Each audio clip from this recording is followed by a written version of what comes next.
Welcome to the deep dive. I am incredibly excited for this one today because we're taking a trip to a place you might think you understand at a glance, but well, the reality is so much more complex. Yeah, it really is. We're looking at Sakai City in Japan.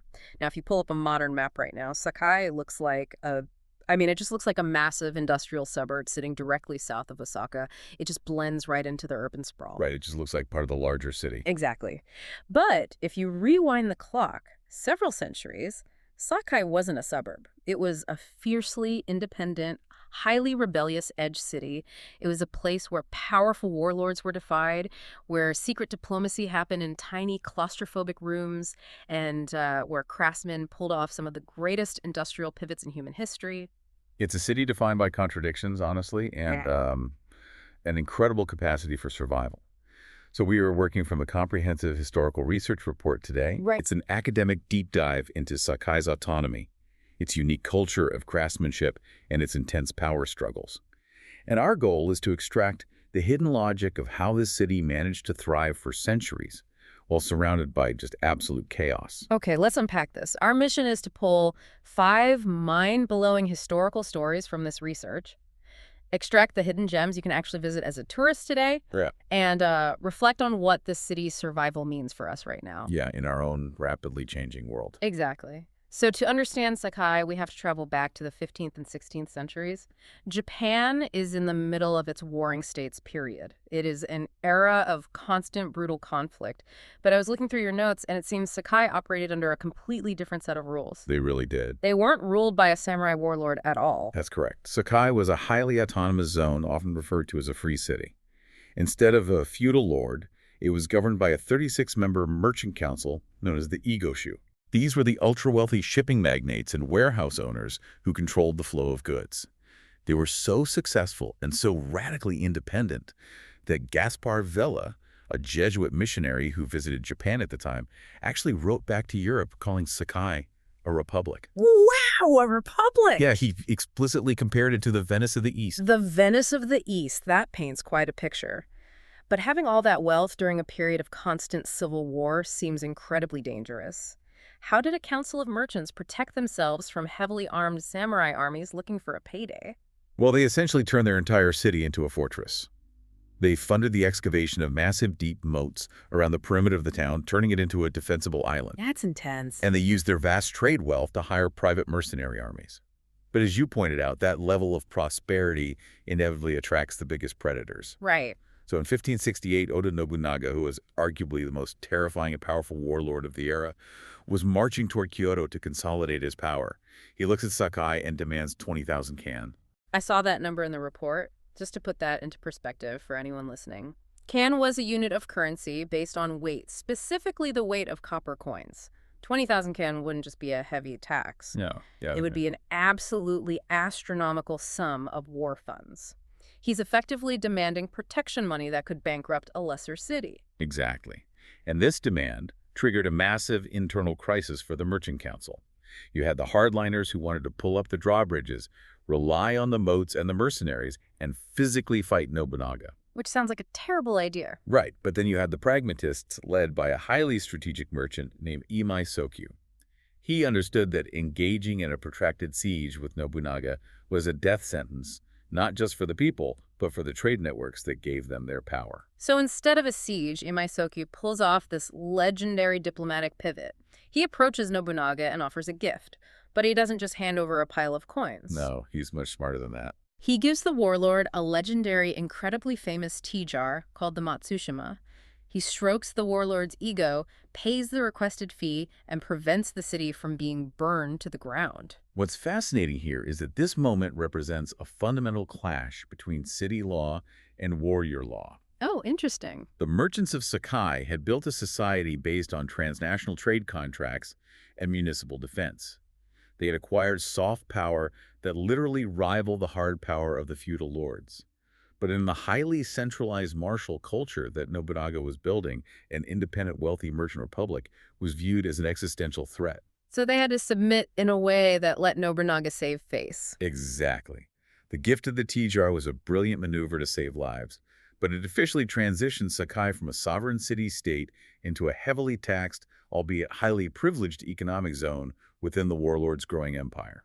It's a masterclass in reading the room to survive. Yeah. And if you were visiting Sakai today and want to feel the ghosts of this era, your first stop should be Nanshuji Temple. Oh, absolutely. This was a Zen temple, but historically it functioned more like an exclusive country club for those wealthy Igoshu merchants. It's where they built their trust networks and negotiated those life-or-death backroom deals. Furthermore, if you walk through neighborhoods like Imaicho, you can physically experience their defense strategies.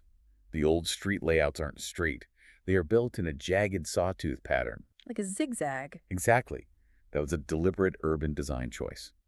By constantly breaking up the line of sight, they created an environment that would severely thwart samurai cavalry charges during a raid. I highly recommend stopping by the Sakai City Museum, too. They have a dynamic digital replica of a 16th century folding screen that maps out those massive moats and the sprawling merchant mansions.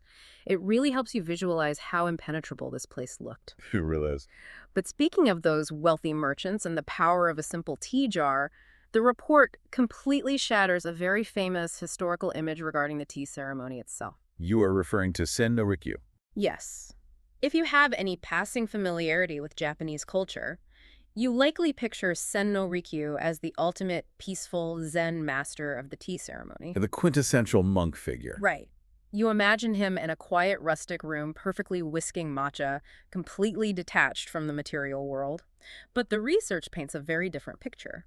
He wasn't some ascetic monk who wandered out of the forest. Not even close. He was born right into the Nayashu, the incredibly wealthy fish wholesaler families of Sakai. The contrast to his modern image is stark. Because Sakai was the primary port for imported goods, he was the absolute center of the trade for saltpeter lead and firearms. Weapons, basically. Yes. Rikyu was deeply embedded in this logistics network.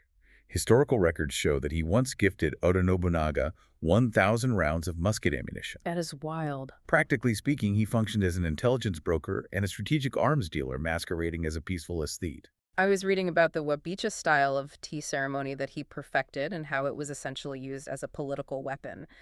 But I have to admit, making tea in a tiny rustic room doesn't immediately sound like a weapon. How does that translate to high-stakes diplomacy? It sounds counterintuitive until you look at the architecture of the tea room as a security measure. Yeah. Rikyu designed these spaces to be incredibly small, just 2.5 tatami mats in size, which is roughly 4.5 square meters. That is tiny. It is exceptionally tight quarters. It was designed to be the ultimate bug-proof room for secret diplomacy. And he invented a specific architectural feature called the Nijirikiji, which is a tiny, crawling-in door. So if you're a heavily armed, terrifying warlord accustomed to absolute deference, you can't just stride into the room. Precisely. To enter, even the most powerful samurai had to physically remove his long swords, leave his weapons outside, and physically bow down to crawl through that small opening. If we connect this to the bigger picture, it was a profoundly psychological design. It was a physical manifestation of merchant soft power disciplining samurai hard power. Inside that incredibly claustrophobic space, the violent social hierarchy of the outside world was temporarily flattened.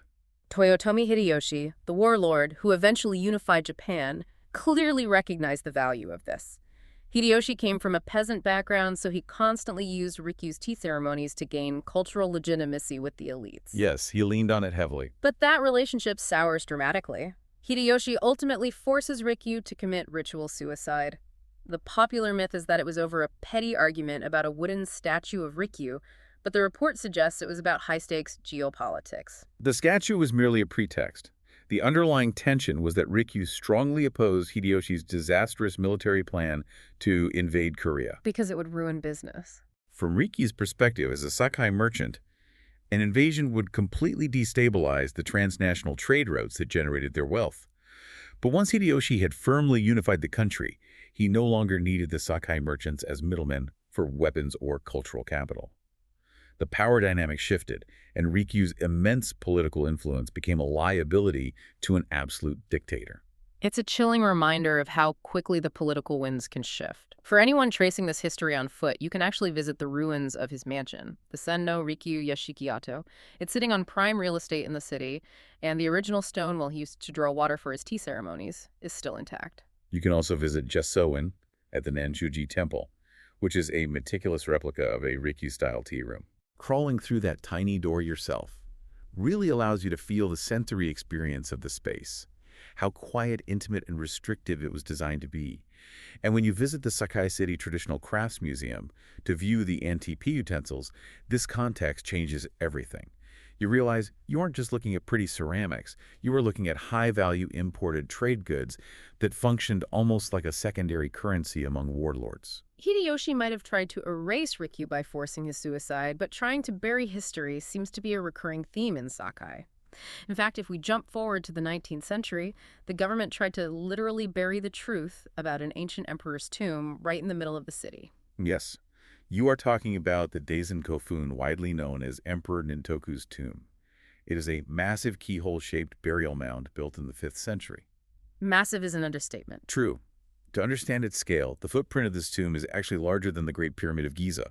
For centuries, it was largely treated as a forested hill by the locals. But in 1868, the new Meiji government took control and sealed it off completely. And the rationale wasn't just historical preservation, right? They were trying to rapidly modernize the nation, and they felt they needed a powerful, unifying national myth to do it. Yes, it was highly political. So they declared the imperial tombs to be untouchable sacred spaces, establishing the narrative of a divine, unbroken imperial bloodline that had been completely isolated from the outside world. Nobody was allowed in. That was the political directive. But nature intervened. In 1872, a massive typhoon struck the region, causing a severe landslide on the face of the tomb. The soil washed away, and the ancient stone burial chamber was suddenly exposed to the light of day. This is where a local historian named Kashiwagi Kaichiro sees his once-in-a-lifetime opportunity. He sneaks past the authorities, rushes right into the exposed chamber, and frantically starts sketching everything he sees. He had to be quick. Very quick. He documents iron swords and intricate armor, but the real shocker is that he sketches glass jars and plates. And the chemical makeup of that specific style of glass points directly to the Sassanid Empire. It's Persian glass. This raises an important question about the ongoing tension between scientific rationality and state mythology. The presence of Persian glass in a 5th century Japanese royal tomb meant that the early emperors were tapped into the Silk Road. They weren't isolated at all. Exactly. It implied a cosmopolitan, globally connected cultural heritage. When the government authorities realized what had been found, they panicked because it directly contradicted their carefully constructed narrative of an isolated, purely divine indigenous royal line. So what did they do? They literally buried the evidence. They filled the chamber back in, rebuilt the mound, and enacted strict laws banning any further archaeological excavation laws that remarkably are largely still in place today. They froze history to protect the brand. If you visit the site today, you go to the Ntoku Tenno-ryo Baisho, which is the designated outer worship space.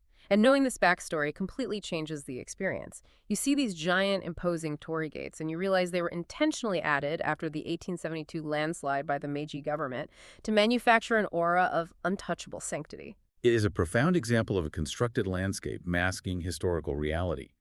However, the Sakai City Museum proudly displays Kashiwagi Kaichiro's forbidden sketches, which are vital historical documents. They even have a replica, right? Yes, they've constructed a full-scale replica of the stone sarcophagus based on his illicit notes. And for those genuinely interested in the archaeology of the period, you can visit the smaller nearby burial mounds like the Shuzuka and Nagatuka Kufuns. Because the state doesn't designate them as direct imperial ancestors, researchers are actually allowed to study them. The idea of adapting to sudden massive shifts in the world, whether it's a typhoon exposing a tomb or a warlord demanding money, seems baked into Sakai's DNA. And perhaps the most mind-bending example of this adaptability brings us back to their manufacturing roots. The gunsmiths. Yeah. We talked earlier about Sakai being an arms-dealing hub. By 1543, firearms had been introduced to Japan, and Sakai rapidly became the premier manufacturing center. The report focuses heavily on the Inui Sycamon family, who were absolute master gunsmiths. Their craftsmanship was unparalleled. Mm-hmm. But the geopolitical landscape shifted violently once again. The Edo period arrived. The Tokugawa shogunate unified Japan, and they ushered in hundreds of years of relative isolated peace. Bad news for weapons manufacturers. Exactly. Along with that peace came strict nationwide gun control. The demand for muskets plummeted almost to zero. In almost any other manufacturing hub that would spell the end of the local economy, the town would simply wither away. Here's where it gets really interesting. These craftsmen didn't just throw up their hands and close up shop. If you've ever had to completely change careers or pivot your business model because a new technology made your job obsolete overnight, you can probably relate to what these gunsmiths were facing. You had to get creative. But they looked at their specific tools and their underlying skills, and they executed a flawless pivot. They possessed an incredible depth of knowledge regarding metallurgy. Consider the mechanics of making a musket. To ensure a gun barrel doesn't explode in the user's face, you have to be able to drill a perfectly straight, incredibly smooth bore through solid iron. The gunsmiths took that exact precision drilling technology, scaled it down, and used it to invent modern medical instruments and delicate syringes. That is amazing. They also had to know how to heat treat and fold metal to make the breech of a rifle incredibly strong. They took those exact same forging techniques and started making chef knives. That is why Sakai Sakai forged knives are universally considered some of the best culinary blades in the world today. It's a direct lineage. But the pivot doesn't stop there. By the late 19th century, a brand new invention arrives in Japan, the bicycle. And who in Japan already possessed the specialized tools and the generational knowledge required to manufacture precise metal tubes, intricate screws, and durable ball bearings? The descendants of the gunsmith. Exactly. They recalibrated their workshops and became Japan's first mass bicycle manufacturers. Economists refer to this phenomenon as technical resilience. The craftsmen of Sakai didn't tie their identity to the final product, the gun. They tied their identity to the underlying materials. When the market shifted, they simply applied that foundational mastery to a new product. You can literally trace the metallurgical DNA of a modern bicycle back to a 16th century samurai's musket. If you want to see the evidence of this, the old gunsmith workshop of the Inu family was actually open to the public in March 2024. It's a brand new site. Yeah, and during the restoration process, they discovered over 20,000 historical documents hidden in the walls and ceilings, detailing exactly how they engineered interchangeable parts centuries before the Western Industrial Revolution. It is an absolute treasure trove for understanding early industrial mechanics. You can also visit the Sakai Hamino Museum. When you examine the knives on display, look closely at the spine of the blade to see how the different layers of steel and soft iron are folded together.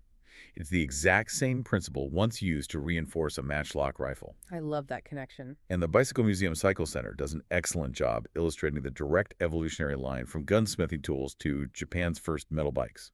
From weapons of war to Michelin star kitchens and the Tour de France, it's brilliant. But we have to transition from this incredible story of peaceful adaptation back to the brutal reality of how violent regime changes can be. The final story in the report. The final section of the report takes us to 1868. The samurai era is collapsing. The modern Meiji government is struggling to take over, and xenophobia across the country is running incredibly high. A French naval ship, the Dupleix docks in the port of Sakai. This is the catalyst for what becomes known internationally as the Sakai incident. French sailors came ashore to explore the city, and they ended up in a chaotic armed clash with the local security forces. Who were samurai? Yes, those security forces were samurai from the Tosa domain, a very powerful feudal territory that was instrumental in overthrowing the shogun. A firefight breaks out in the streets, resulting in the deaths of 11 French sailors. This immediately spirals into a massive international crisis. The French were not going to let that slide. The French ambassador was furious and issued an ultimatum to the fragile new Japanese government. Execute 20 of the samurai responsible, or the French Navy would bombard the city.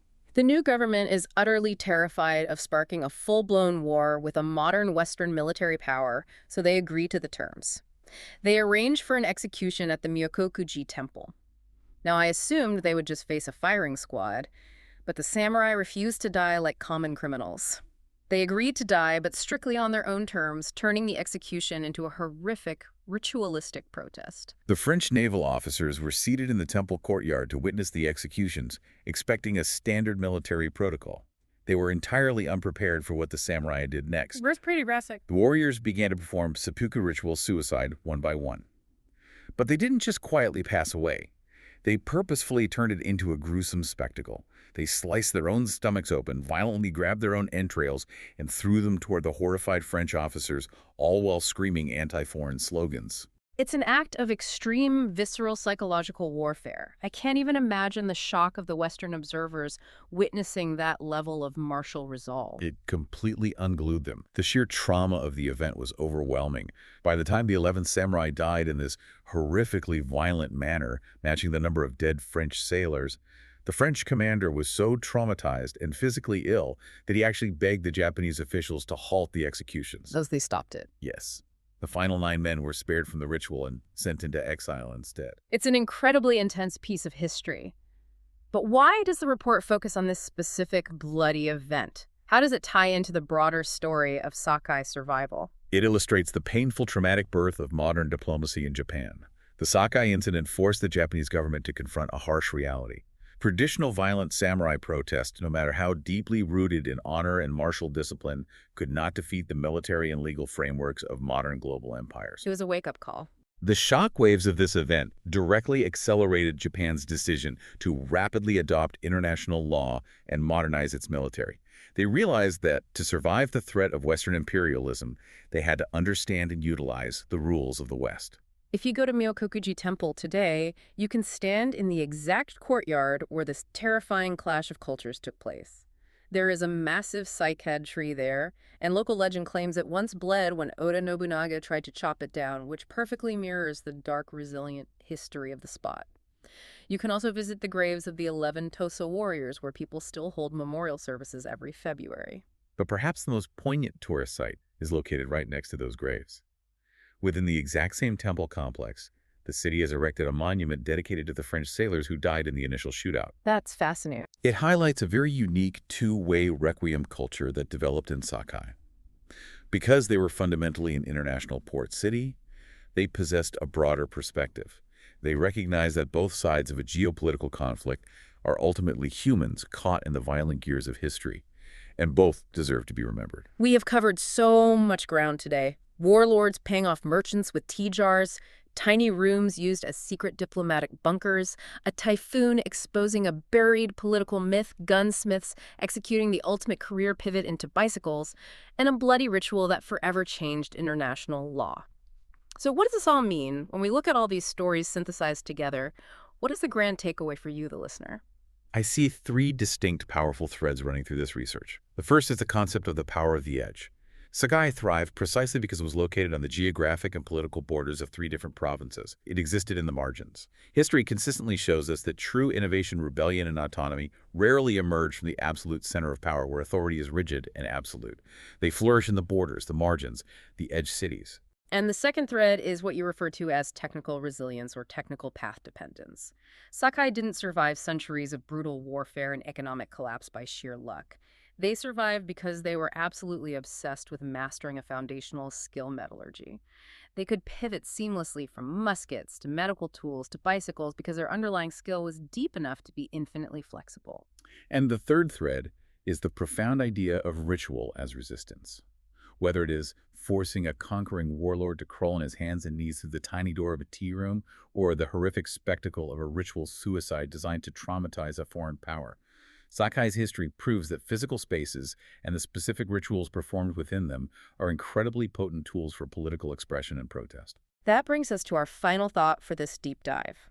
We've explored how the master craftsmen of Sakai survived centuries of violent regime changes and obsolete industries by pivoting their deep foundational knowledge of metals. It leaves you wondering about our own lives and careers today. In an era where artificial intelligence and new technologies threaten to make our current jobs and industries obsolete overnight, are we focusing too much of our energy on the specific product we create instead of mastering a versatile underlying skill that can survive any revolution? It is a critical question we should all be asking ourselves. Something to mull over as you navigate your own rapidly changing world. Thanks for joining us on this deep dive into the hidden history of Sakai City.